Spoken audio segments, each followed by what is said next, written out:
आज सकाळी पहाटे 5 वाजता उठून सगळं पटापट आवरलं, कारण की बरोबर 7 वाजता आम्हाला घरातनं बाहेर निघायचं होतं आणि 8:30 वाजता आम्हाला त्या ठिकाणी पोहोचायचं होतं। तर आम्ही कुठं चाललोय हे सांगण्याआधी हा सूर्योदय बघून घ्या, केवढा मस्त दिसायला लागलाय ना। तर माझी आज आमच्या फार्मा फील्डची एक्झाम होती आणि 8:30 वाजता गेट क्लोजिंगचं टाइम होतं, त्यामुळे त्याच्या आत आम्हाला कोल्हापूरमध्ये पोहोचायचं होतं। जाता जाता बावड्यातल्या ह्या दादाच्या स्टॉलवरती नाश्ता केला, एकदम छान होता नाश्ता, पोहे आणि उपीट। तर हे कोणतं सेंटर आहे, कुणाकुणाला माहिती आहे सांगा बघू, आणि कुणी कुणी इथे एक्झाम दिल्यात।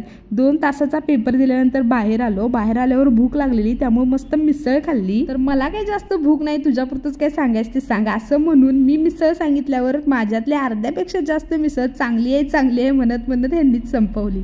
असं माझ्याच बाबतीत घडते का तुमच्या पण घडते मला सांगा। आणि घरात आल्यावर यासनी काय जोश आलेला कुणास ठाऊक, म्हटले की आज क्लिनिंग करायची, चल बेडरूमची क्लिनिंग करायला सुरुवात केली। एवढा सगळा पसारा बघून मला तर चक्करच आलती। आणि आपण घर कितीही साफ ठेवलं तरी बेडच्या खालीही साठणारा कचरा ह्याला आपण काय करू शकतच नाही। त्यासाठी बेडची जागा जरा बदलायची आणि हा असा साठलेला कचरा सगळा क्लीन करायचा। दिवस सकाळी मी बघितलेला तेव्हा तर पूर्वेकनच उगवलेला, खरं हे असं कसं घडालतं। आज ह्यांना चिकन पण बनवायचा मूड आला, मस्त क्लिनिंग पण केली आणि हे म्हणले की मी चिकन बनवतो आणि ह्यांची बनवण्याची पद्धत एवढी भारी आहे की नाही, काय वेगळीच टेस्ट लागते। म्हटलं चला असू दे बनवा, आज काय सोन्याचाच दिवस उगवलाय माझ्यासाठी। असं आहे, जरासं कौतुक केलं की अजून जास्त उत्साह येते हो काम करणाऱ्याला, त्यामुळे करायचं। आणि असा गेला आजचा आमचा दिवस। आवडला असेल तर लाईक आणि फॉलो करून जावा।